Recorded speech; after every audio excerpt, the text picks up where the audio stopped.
ఇవ్వాలి. ఇప్పుడు కాన్స్టిట్యూషన్ లో సార్ చెప్పినట్టు మెన్షన్ చేసినట్టు అన్ని డ్యూటీస్ ఉంటాయి, రెస్పాన్సిబిలిటీస్ ఉంటాయి, అది మనం తీసుకోవాలి. ఇప్పుడు కాన్స్టిట్యూషన్ మీకు ఇచ్చిన హక్కులు ఉన్నాయి, మరి మీరు చేయాల్సిన పనులు కూడా ఉంటాయి కదా, మీరు చేయాలి. మీ డ్యూటీస్ ఉంటాయి, మీ రెస్పాన్సిబిలిటీలు ఉంటాయి, మీ బాధ్యత అది. మీ చుట్టుపక్కల గ్రామాన్ని ఎలా ఉంచుకోవాలి, మీరు ఎలా బిహేవ్ చేయాలనేది మీ చేతుల్లో ఉన్నది. ఇప్పుడు స్ట్రెంత్ తగ్గిపోతుందని ఇంతమంది బాధపడుతున్నారు, పిల్లల్లో కనిపిస్తలేదండి నాకు ఆ బాధ. మీ స్కూల్ ఈ 10th తర్వాత ఈ గేట్ దాటిపోయినాక మీరు ఇంత స్కూల్ ఎంత మిస్ అవుతారో మీ అందరికి అర్థమవుతుంది. ఇప్పుడు పాస్ అవుట్ అయిన స్టూడెంట్స్ వీళ్ళందరూ ఎక్స్టూడెంట్సే. ఇక్కడ చదువుకున్న సగం మంది పైన వాళ్ళకి చదివేవాళ్ళు.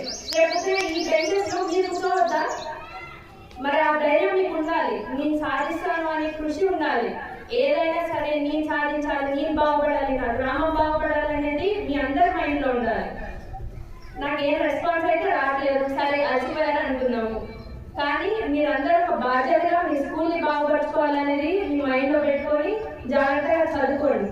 చదువు ఒకటే కాదు, ఆటల్లో ఉండాలి, పాటల్లో ఉండాలి, మీ హెల్త్ కూడా చూసుకోవాలని చాలా మెయిన్ పాయింట్ గా చెప్తున్నా. మీ హెల్త్ చాలా ఇంపార్టెంట్.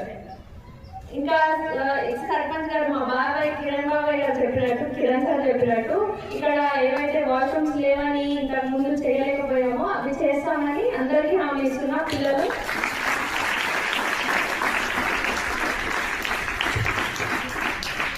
ఇక్కడున్న ఫ్యాకల్టీస్ గురించి పిల్లలకి తెలియకపోవచ్చు, కానీ గవర్నమెంట్ స్కూల్లో ఉన్న ఫ్యాకల్టీస్ ఉన్న టాలెంట్ కానీ వాళ్ళకున్న ఎక్స్పీరియన్స్ కానీ మనం వాడుకుంటే చాలా ఉపయోగపడుతుంది మనకి. మీ అందరికీ నిజంగా అవేర్నెస్ లేదు, మీ టీచర్స్ ఎంత గొప్పగా చెప్తారు అనేది.